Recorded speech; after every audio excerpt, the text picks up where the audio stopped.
This week on Quadriga, escalation in the Strait of Hormuz, Iranian showdown, or Saber rattling. Iran's latest naval maneuvers aim to show that it has sufficient military muscle to block one of the world's most strategic waterways.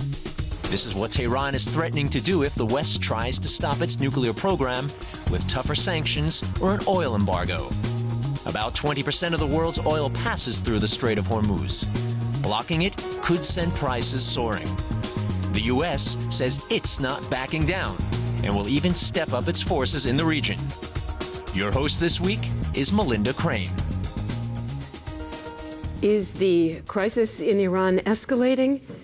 Could Iran really make good on its threat to shut down the Strait of Hormuz? That's what we want to talk about today with three seasoned journalists who've been reporting on the subject. Joining Melinda in the studio, Gila Siasi is a mathematician who left Iran after facing political persecution. Based in Berlin, he writes for Iranian newspapers and teaches at the University of Applied Sciences. Malte Laming is editor of the opinion page at Berlin's Tagesspiegel newspaper. He has covered security issues and the Middle East as the paper's foreign editor and also served as its Washington bureau chief. David Crawford has been covering international terrorism and security for the Wall Street Journal since 2001. Resident in Germany since 1973, he has reported for a variety of media organizations. David Crawford, the U.S. certainly doesn't look like it's ready to back down, but closure of the strait could send oil prices soaring. And this is an election year. Is the U.S. really prepared to pay that price? I think the U.S. is prepared to push diplomacy as far as it can go. I think that the U.S., as far as its military muscle is concerned, will do its usual maneuvers in the area, and it will have to respond to something that Iran does in order to, if it's going to escalate. I don't think the U.S. has any interest in it escalating, and I think that this worldwide diplomatic effort that you're seeing from the U.S. right now shows that the U.S. thinks the answer is in diplomacy. Malte Laming, Europe also seems to be quite serious about imposing an oil embargo. Do you think they'll remain so if Iran were to make good on its threat? Yes, I strongly do so. I think the solidarity of the European Union plus the United States plus, as we can see, Russia, to a certain extent even China, for the last decade, it has to be said, is one of the great miracles of this diplomatic adventure. I mean, I certainly think Iran thought about how to split this big solidarity union against his country, and they weren't successful. So what I would like to say is the threat is real. Iran militarily could close the Strait of Hormuz at least for a couple of days. And I think a third of all the worldwide oil exports go through the strait. So we are vulnerable. It would be a casus belli, but right now we would win this case. The West would win. If Iran has an atomic weapon, we would lose escalation dominance, and then it would be a real threat. So, Gila Siasi, the $64 million question, of course, do you think Iran is prepared to make good on the threat to close the strait?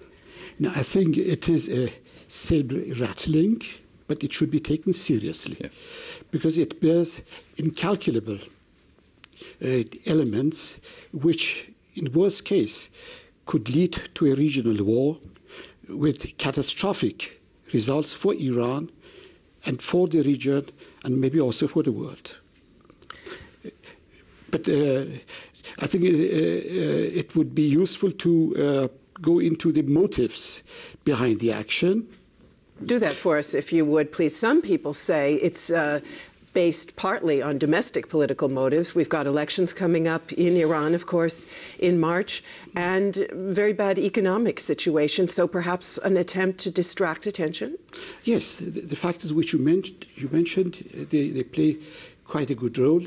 But I think the most important factor is that the extension of sanctions to the oil embargo, that is a vital question for Iran. We could go into that in detail, maybe because the sanctions which have been implemented up to now, they have affected all aspects of Iranian life, but they have not been fatal. So it means it is a higher dimension if the embargo will be implemented as it has been announced by the United States and also by the European Union. What kind of economic pain is Iran feeling so far from the sanctions that have already been put into place, David Crawford? Do we know that for sure?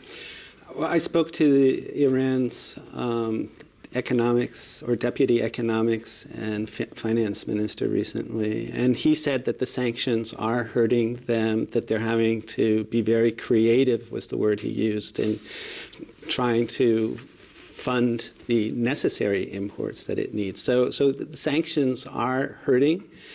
The U.S. and its allies, Germany included, have announced a couple of years ago that they would be steadily increasing the sanctions over time, and they have been doing that. And it is now getting to a point where they're becoming more and more painful. And I think this meeting that we're going to see at the end of the month, where the EU will be discussing new sanctions so recently after sanctions were imposed in December. I think that Iran sees that not just the pressure is increasing, but the tempo of pressure increase is also going up. So Iran sees that it has to do something, or that its position is changing. So the Saber rattling multi-lemming as a sign of economic desperation. Yes, it is. Economic desperation and a power struggle in between the regime in Tehran, between, you might know better than I do, but between Mahmoud Ahmadinejad and Khamenei, and they are losing its most, or they're not losing, but its most important ally in the region, Syria, is in big trouble. The Assad regime is in big trouble, so they are losing their grip towards Hezbollah in Lebanon, maybe even their influence to the Hamas movement in the Gaza Strip. So they are on the defensive.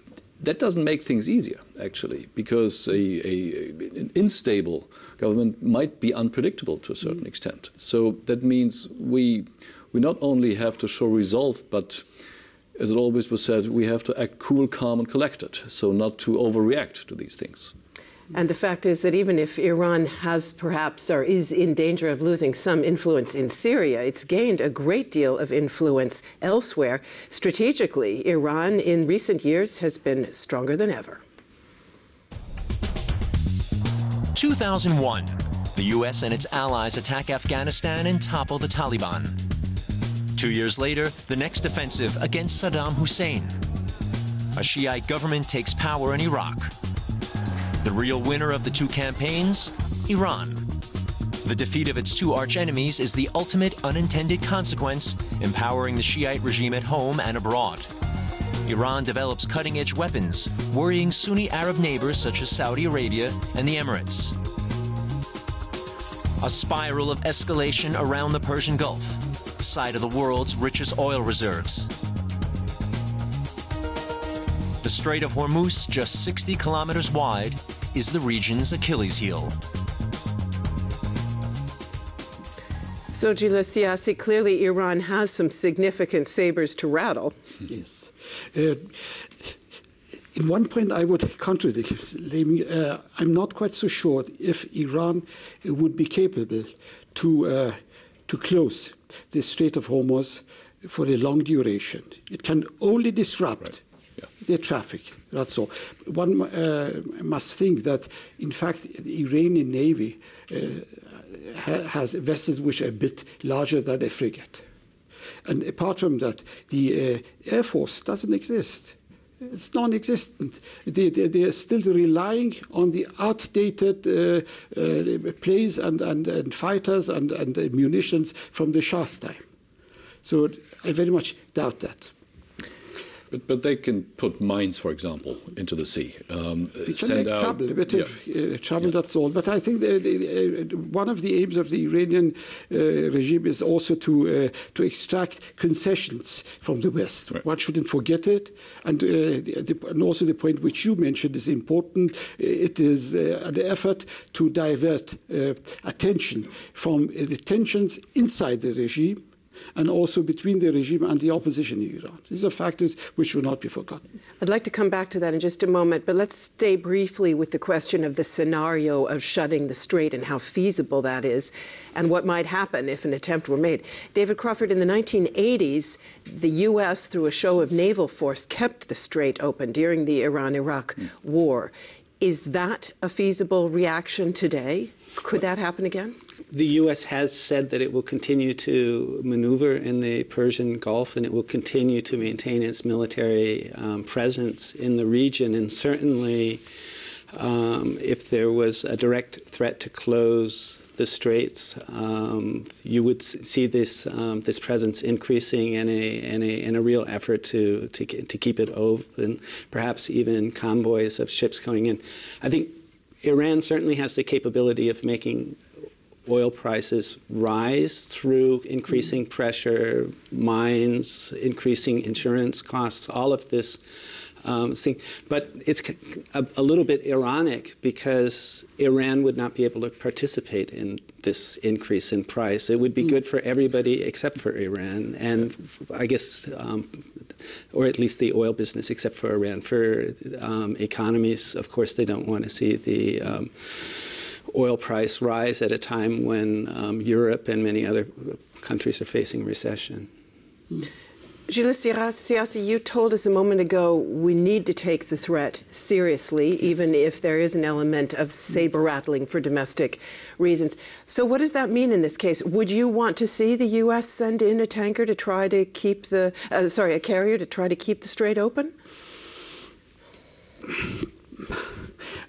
In general, I could say that I'm a sort of de-escalation on both sides. That's important.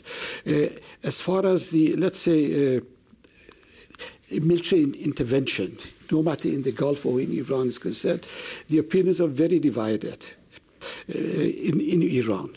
And the danger is, and that's why I'm a bit against that, I'm against an intervention because it could lead to a sort of solidarity, not only within the circles in the regime itself, but also in the opposition in Iran. That's why I would favor all sorts of measures which de-escalate the situation.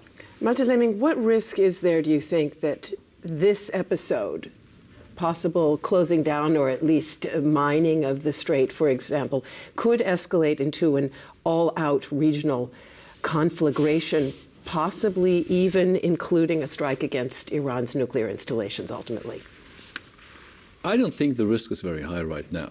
We're talking about the present, because neither side has an interest of escalating this conflict to a real military conflict right now. Iran has a lot to lose. They are heavily dependent on their oil exports. I think for 80% of their income, it's dependent on oil export. And this goes through the Strait of Hormuz as well. So they would lose the rest of what they have in revenues right now if they would shut down the strait. They know quite well we can shut down the strait for a couple of days, but after that, because not only the United States, but the world has to react. The world is dependent on Iranian oil, China, Japan, Italy, other countries. So it's not just the U.S. I think the U.S. is not dependent at all on Iranian oil. They can substitute a lot of these things. So, but it would be a casus belli, and clearly the West has to keep the Strait of Hormuz and the Persian Gulf open for trade. And right now, Iran would lose this war. And if they have the nuclear option, meaning they go tomorrow in a year, 2 years, 5 years from now, then they would be invulnerable.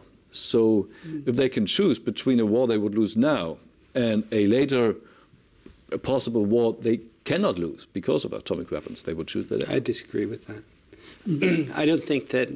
I think that first of all, the military option is an option that Iran can use only once. If they play that card, it's a lot of problems for the entire world for a few months, maybe a year, and then the regime is over in Iran. I don't think that the regime in Iran could survive a war. No.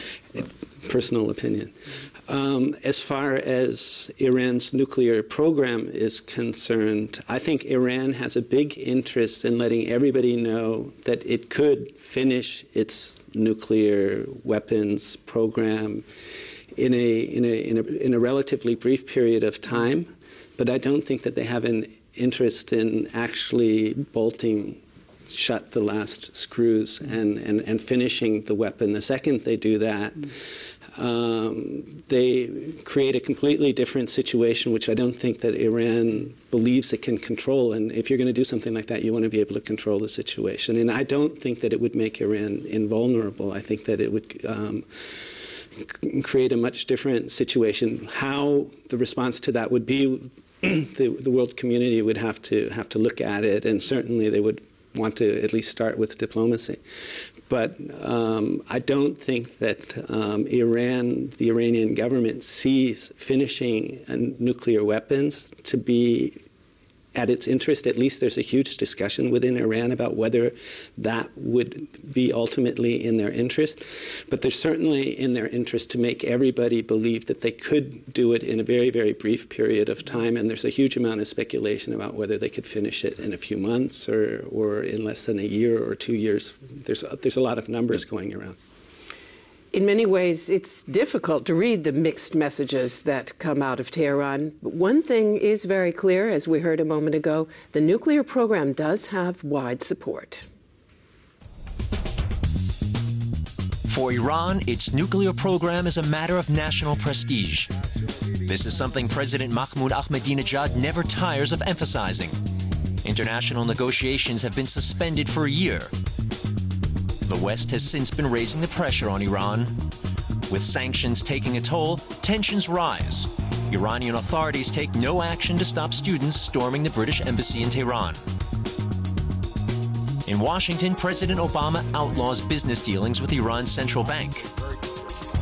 And the EU declares its intention of imposing an embargo on Iranian oil. Tehran, in the meantime, has proposed a resumption of talks on its nuclear program. Gila Siasi, you told us at the outset that diplomatic action has to be the right way. Yes. Can the talks, should they begin again, and will they really accomplish anything this time around? They should begin anyway, but if they accomplish, let's say, they will lead to a successful end. I doubt it. I doubt it very much. But one shouldn't overestimate the Iranian ambitions to have access to a nuclear bomb. I think it's an illusion. It's just a show. They're more or less showing off. That's all. So you don't take them seriously? I don't take them seriously. How united is the ruling establishment in Iran? And is it true, as we so often hear, that the Revolutionary Guard, for example, certainly wouldn't be as opposed to a military confrontation as other groups? It's not united at all. I think Salemi mentioned it. In recent months, there have been a very sharpening conflict between Ahmadinejad on the one hand and Khamenei on the other hand. And maybe you remember that Khamenei mentioned his intention to abolish the presidential office. You know that in about 2 months, I think, the presidential election is in Iran, and I don't think that this conflict will end. And as far as the role of the so-called Revolutionary Guards are concerned, there are different rumors. I don't know.